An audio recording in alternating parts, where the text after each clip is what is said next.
Hey everybody, Dr. Gail here, bringing you some more vital stuff to help you get healthy and feel great. Today we're going to talk to Brett Elliott, who I met down in New Zealand for the first time. He's a fascinating guy, is an herbalist, and knows tons of stuff about how to use herbs, diet, and exercise to really get you feeling great.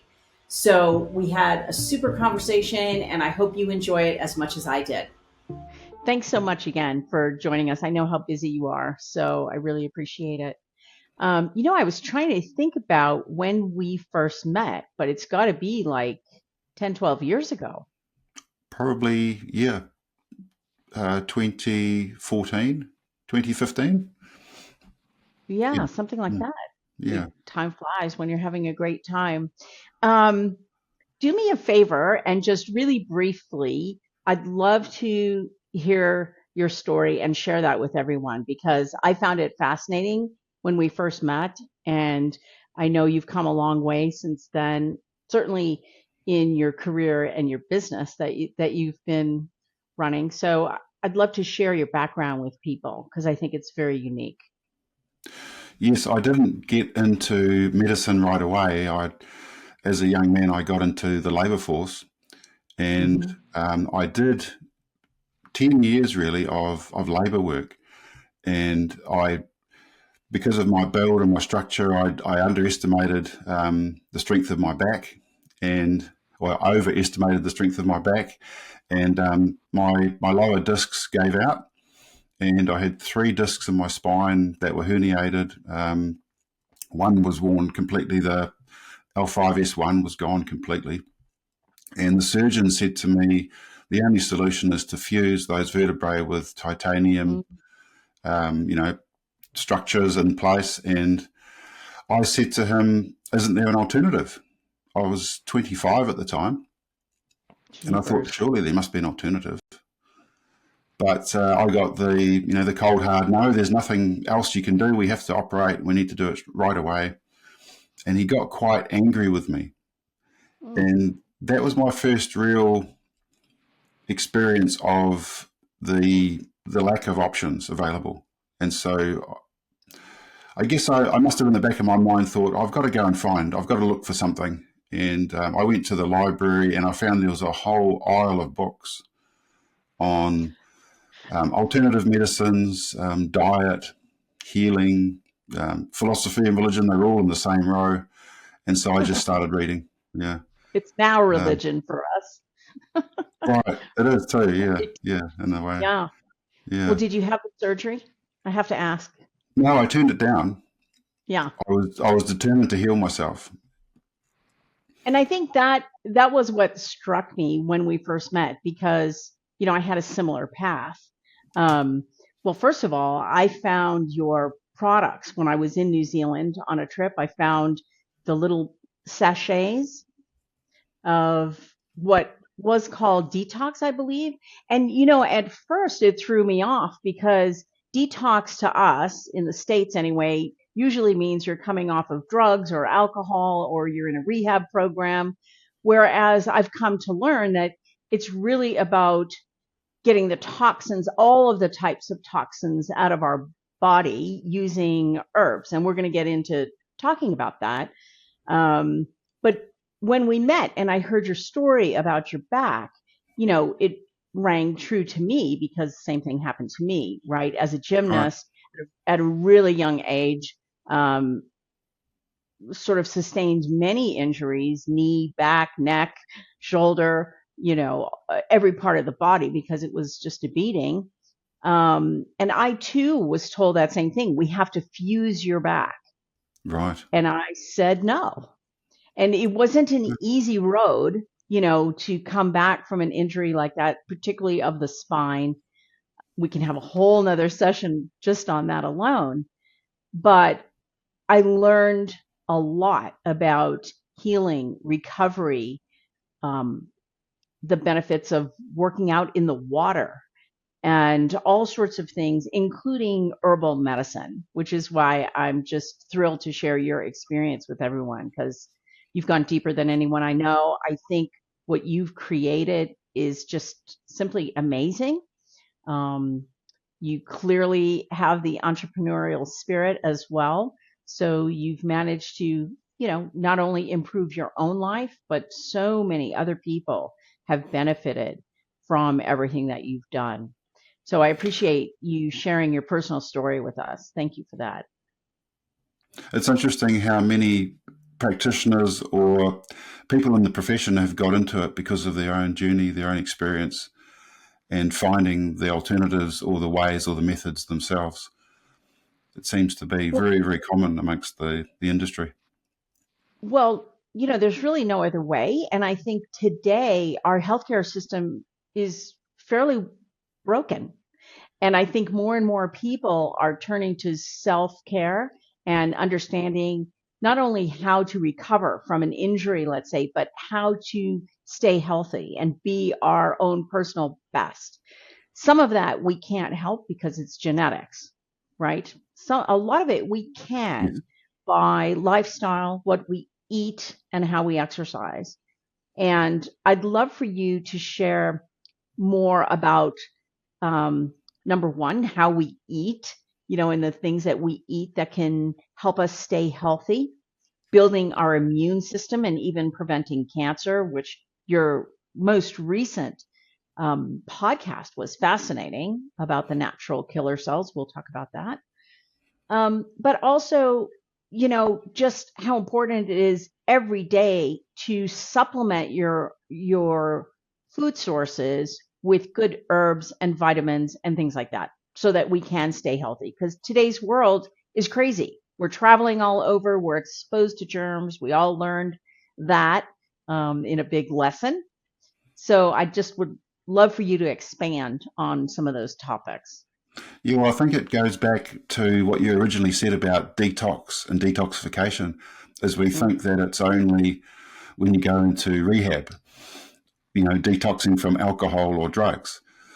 But the whole detox arena is much, much wider than that. And I think the mainstream definition of detox needs to be expanded to include a lot more toxins than alcohol and drugs. And well, let's talk about that for a second. It's all the stuff that we're exposed to. Like, for example, I don't think people are aware of how, for lack of a better word, how dirty our food is. It's full of preservatives and chemicals and toxins. So I've come to embrace your linguistics of detoxing and detoxification, not only applied to drugs and alcohol, but detoxing our bodies from what we're exposed to. Yes, well, over the years, I've had a lot of skeptics around detoxing because they've seen that mainstream definition, but also a lot of the mainstream sites will say that there's no merit in detoxification and that your body detoxes itself. And so I went on a journey a few years ago to write a book about, detoxing and the need for it. And really what I did was I covered off a whole bunch of toxins that we were exposed to and how they cause disease in the body and how it's been completely overlooked. And one of the most common things that we probably know about is ultra-processed food.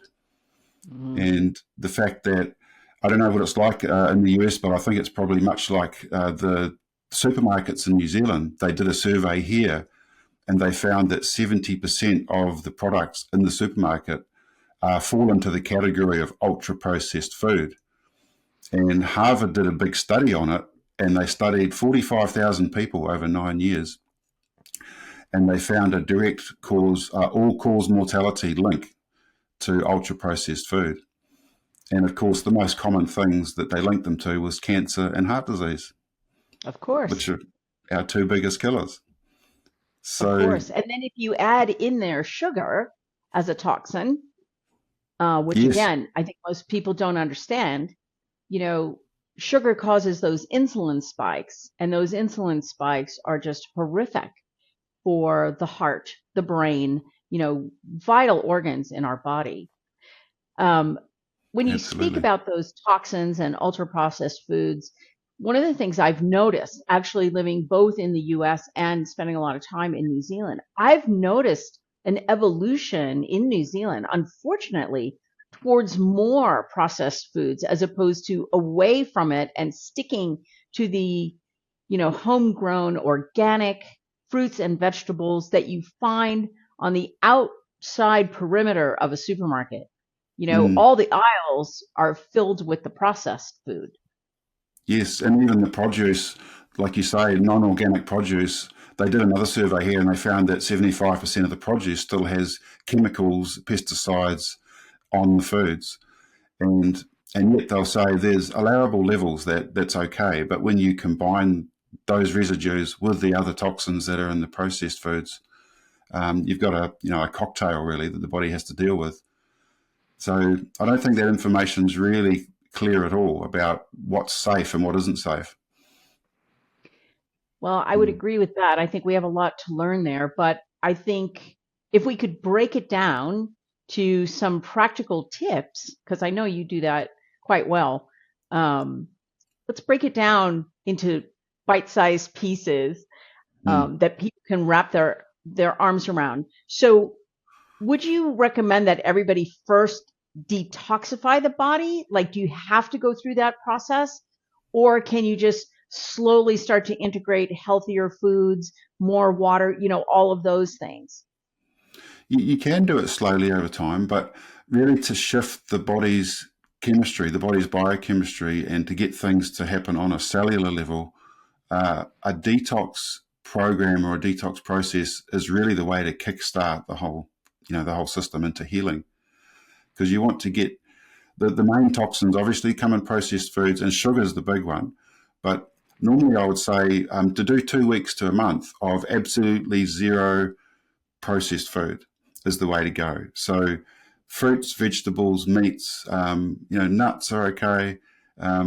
Anything that comes from nature in its whole form, because Hmm. it's not only that you'll get a lot less toxins, being those additives, but you'll also get the full matrix of the food. And so you're going to get a lot more nutrition as well. And it's when you combine those two things, detoxifying, reducing the toxin intake, but also a much better nutrient profile going into the body, that the healing process really starts to happen as well. So it's really good to do a program.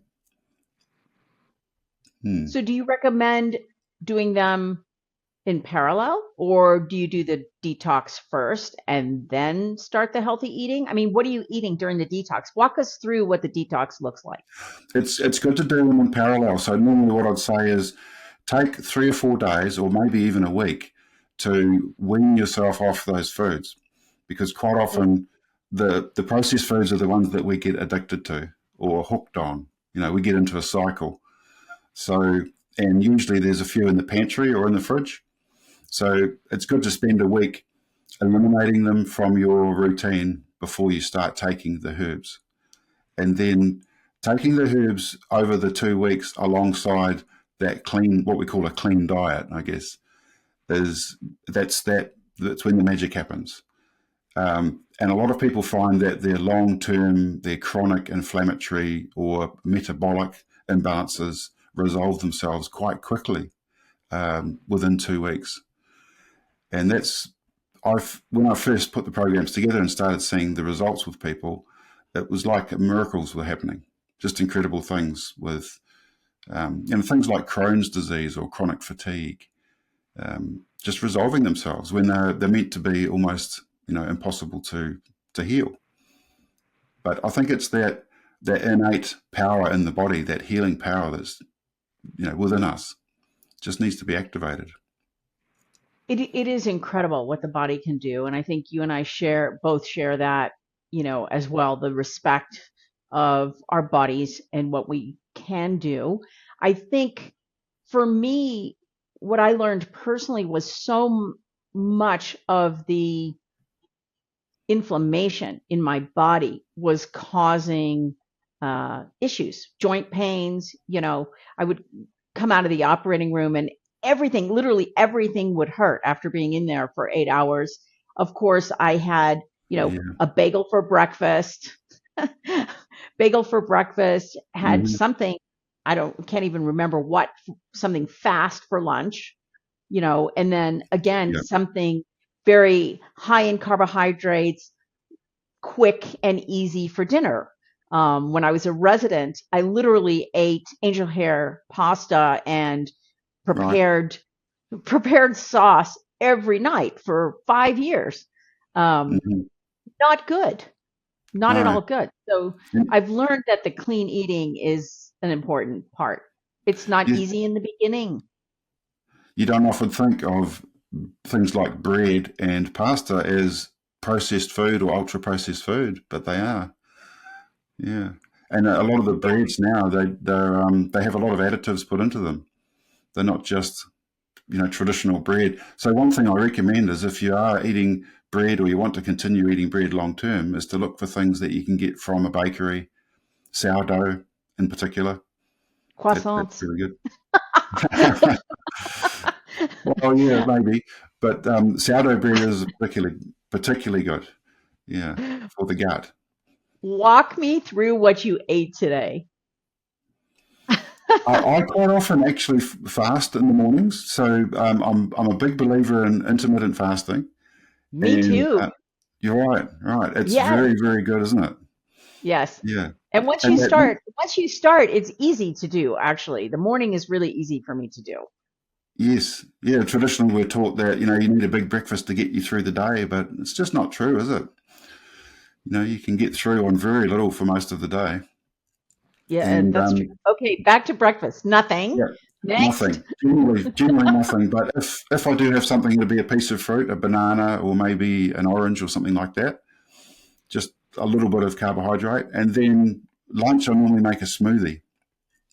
Mm. And smoothies, it's really good to put fruit or vegetables, but always to have something from the vegetable source. So I usually go for greens, Hmm. spinach or kale, and then I'll get a lemon or a bit of pineapple and blend that with, and I usually put some herbs into that, some of our herbal mixture into that, or a bit of hemp protein.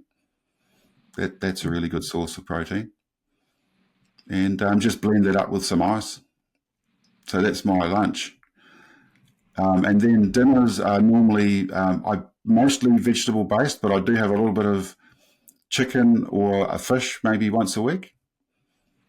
So I'm Once a largely week. plant based. Mm, So a typical dinner yeah. would be,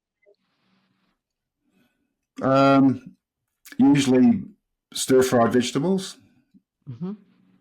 Yeah. Usually a curry. I'll often have curry like 3 or 4 times a week. And And I think that's what kind of oils are you using? coconut oil, mostly coconut oil, and sometimes cold pressed olive oil. So I'll use those too. And don't buy any store bought kind of dressings. I usually make an aioli, Hmm. and sometimes use tomato paste or tomato puree, because I think that's another really good. That's slightly processed food, but that can make a good sauce. So it's really good to use your own herbs and spices, and learn basically to cook is another thing that a lot of people fail to do these days, I think.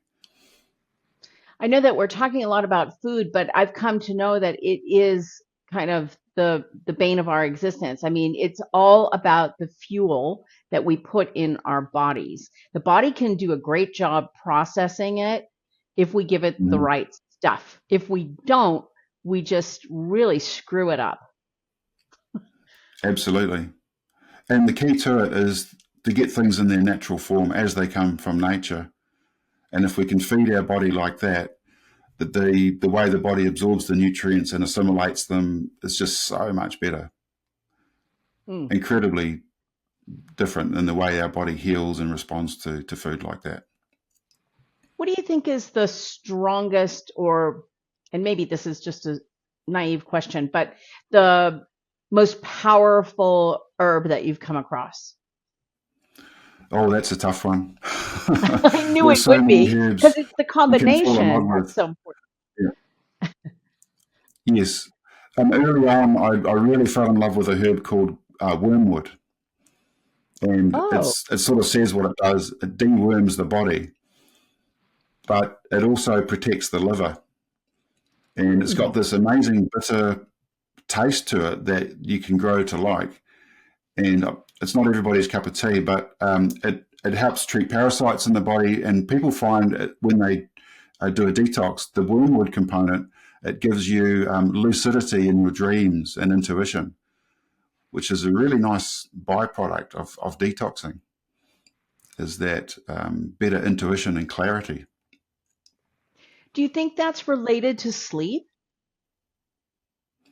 Yeah, possibly. But I think because a lot of people, when they have liver disturbances, they have trouble sleeping. Mm.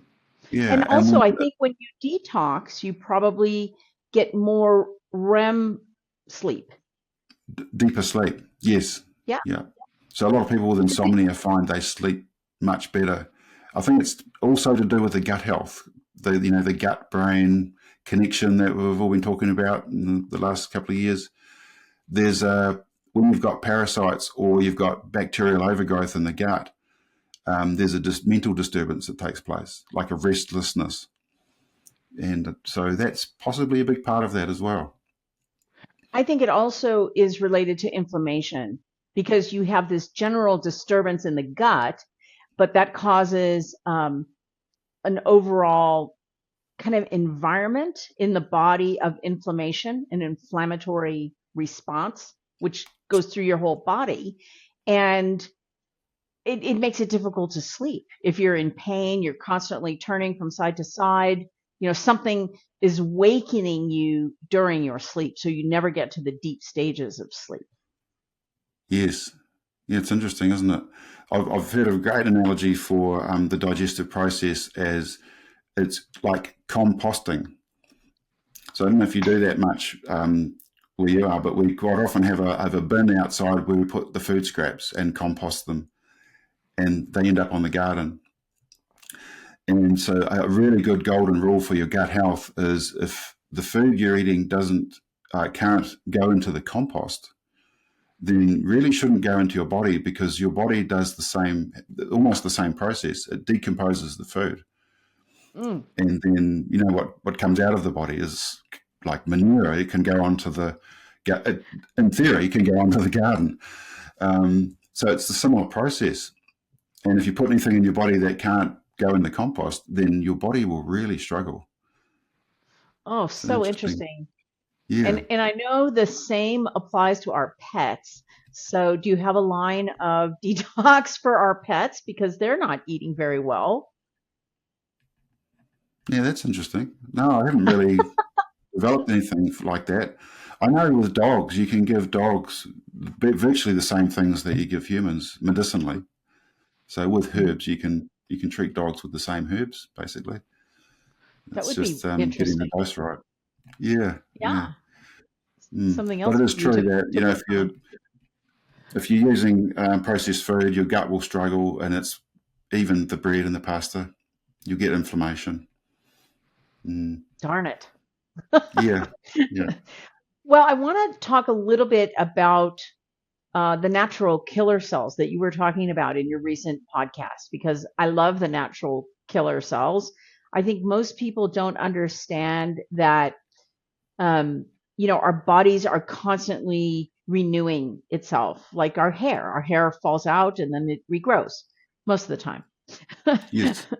And the cells on the surface of our skin and, just everywhere in our gut, certain parts of the body cannot rejuvenate, that once those cells are gone, they're gone, like heart muscle, for example, brain cells. So we want to protect those, with all of our heart and soul. Yes. But we do have cells that kind of devolve and can go off and become cancer cells. And whether that's a genetic cause or, there's multiple different reasons why we can get cancer. But the initial stages of that are the cells that become abnormal, and they start to divide abnormally. Now, our immune system can attack those cells because it can recognize that they're foreign and they're not normal. And so there's this process that's ongoing every day where an abnormal cell appears and the natural killer cells will actually kill that cell. And that's a Yes. nice balance that we have in our bodies. But I love the fact that you brought that up, because bolstering the immune system is really part of preventive, it's the core of preventive medicine and staying healthy. So I'd love for you to explore that a little bit with me in terms of, what you've found and how we Yes. can build our immune systems. Yes, there's a couple of interesting things there, that we do know that there are things that we call carcinogens. In other words, they directly related to, there's a direct link to cancer, a causal link. And we also know that the immune system responds to things that we call antigens, that like foreign particles or substances, whether they be viral or bacterial. But also some of these carcinogens can trigger the immune response, and that those cells that are abnormal present themselves like an invading cell. They have on their surface, they present themselves to the immune system as a antigen. And so the immune system will attack them and kill them using those killer T cells, those natural killer cells. And it's interesting that at the same time, we're having this big upsurge in autoimmune disease around the world. And so we know, or we don't know, the cause of a lot of these autoimmune diseases. So that immune system is so important, not just to control cancer, but also to keep us healthy if it's functioning correctly. And if we have too many foreign substances or chemicals or compounds or man-made things going into the body, they'll present themselves as antigens. And we know that we get a lot of vaccines as well, which, they do a similar thing, cause the body to produce antigens. So we've got this big cocktail of antigens that the immune system has to deal with. And we do know that when we do fasting, that we allow the immune system to reset itself. So that's a really powerful part of doing a detox, is allowing the body to have a reduction in antigens to the degree where the immune system can actually start communicating correctly again with itself and identify those cells properly. So it's a really important thing, that whole process, getting a clear pathway for the immune system to function again correctly, especially when we want to control cancer. I just think it's amazing what you said, and I agree with it totally. We're bombarded with carcinogens and antigens and toxins. That's what got me off on looking into the respiratory system, because it's yet another entry point in our body for stuff in the air, germs, allergens, and obviously toxins to enter our body, and it just wreaks havoc on our immune system. So, I'm on this exploratory journey to not only continue and maintain good health, but also help other people unleash their own ability to get healthy and feel better. Because once you feel good, there's nothing like it. I mean, you live a different life when you're feeling good, as opposed to when you wake up every day and something hurts and you're miserable and you're sleepy because you didn't sleep at night and you're grumpy.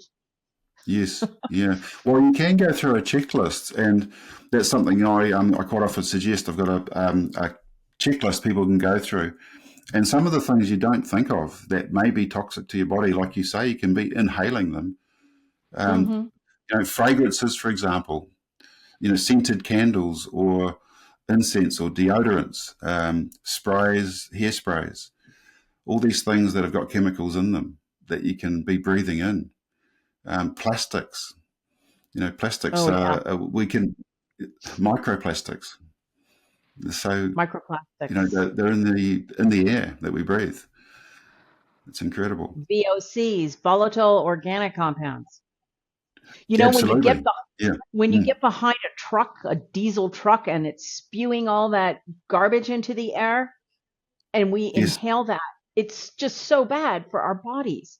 So, Yes.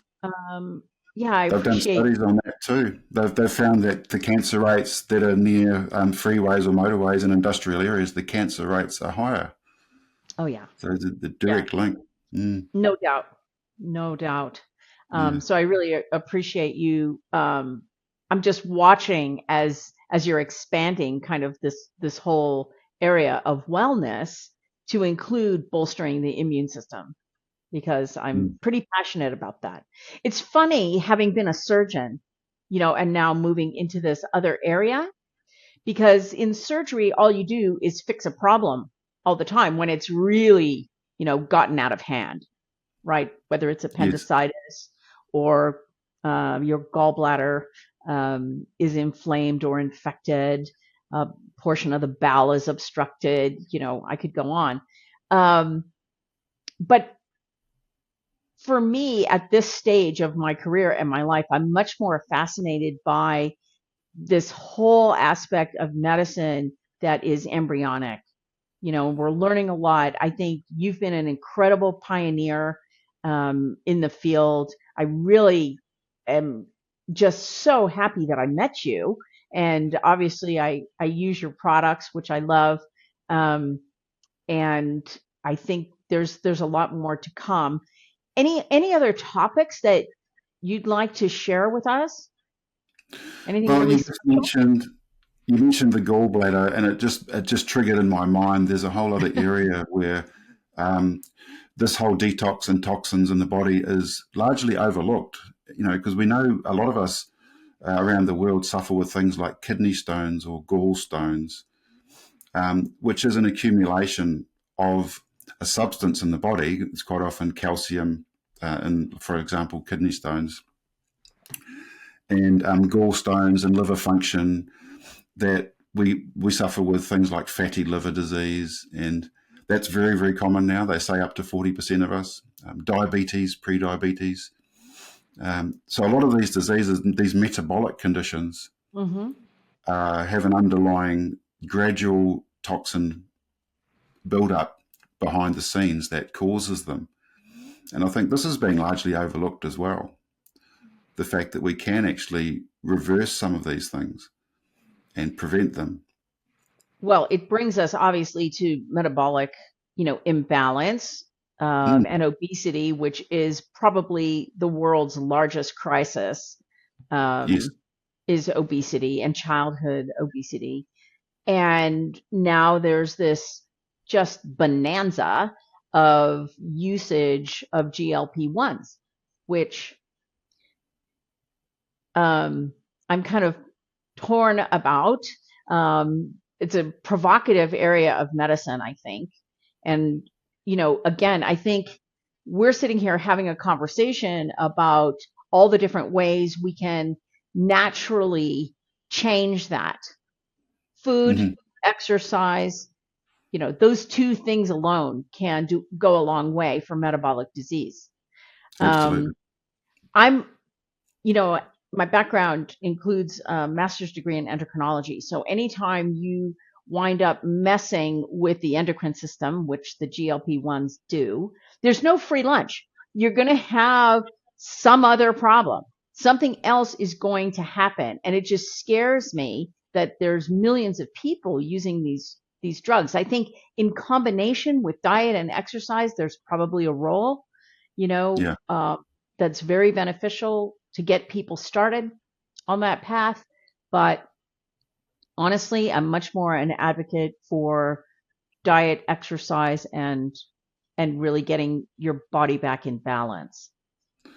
Yes. Well, it's a thing with holistic medicine is, which is like herbal medicine, is the body and mind are so connected and so linked with disease that you really have to look at, I guess, okay, we need to change our habits, but in order to change our habits, we need to change our thinking.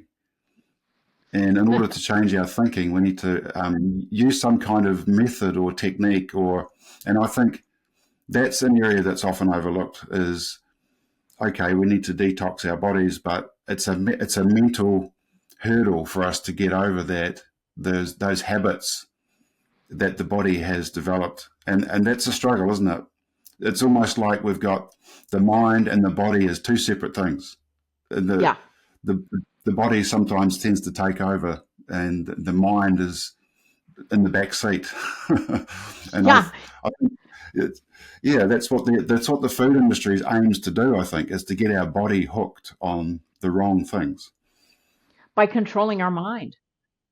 Yeah. The desire to eat food with sugar, for example. I mean, that desire, is so strong. It's stronger in the lab when they've tested animals and they've given them, sugar and they've given them cocaine. I mean, they'll go after the sugar just as much or even more than cocaine. It's that Exactly. addicting. Yes. Yeah, and the So, other things they put in too, the additives the enhancers that make the flavors so much stronger. Those are just as bad. They get us really hooked. So, talking about rehab, the original definition of detoxing, going to rehab, well, we almost need to put ourselves into food rehab or sugar rehab or, yeah, in the for same kind of sure. way. Mm, I love mm. that. Let's tie this up with a nice bow and give everyone 3 things they can do to get into that food rehab mindset. Like, because I know Okay. I myself have struggled with, getting off of sugar and, it's just so strong a pull. So let's give them three Yes. things that they can do. Well, I'd love to share that checklist with you that people can do. So I think that's the number one thing is, are there toxins in your home, your diet, your environment? Make a checklist. And if you can Fantastic. list over half a dozen things, then, most of us, I can usually do it myself and still find half a dozen things that I can improve on. Hmm. It gives you the moral direction or incentive to do something about detoxifying your life. So that would be the number one thing is Okay. make that list. Yeah, yeah. Um, the second thing, I guess, is do you have any inflammatory or metabolic or any condition that could be possibly related to some kind of toxicity? And see if you can come up with, anything there. I guess that again would be that motivation, getting that motivation in place to do something. So Um, in other words, having something that you can gauge the impact of your changes. yes, yeah, yeah. Because having those two things in mind, are there toxins and is there a health issue? Hmm. And making that connection or that link. And Hmm. then the third thing would be to take action. So look at your fridge and your pantry would probably be the number one things. And then when you're out and looking at food. So taking action, I would say start with looking at your food. Hmm. Yeah. And the herbs, looking at herbs to help you with the detox would be sort of secondary to that. But Hmm. yeah, taking action was the Action. third thing to do. Yeah. Taking action. Yeah. I love Mm, that. And I mm. think I think it's a great way to encourage and inspire people to live a clean, healthy, fantastic, vibrant life. I think you're just totally an inspiration to me. I admire the work that you've done.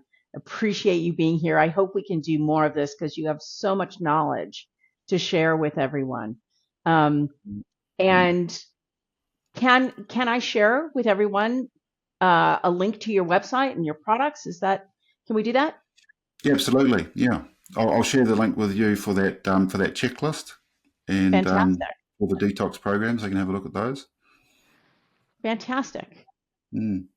It's Thank you been again, really Brett. wonderful talking to you, Gail. It's an honour and a privilege to speak with you too. I follow what you do, and it's amazing. And I think you're also a pioneer in the field, and it's an honour to be invited to speak with you. Thank you, Brett. And I hope to see you soon down under.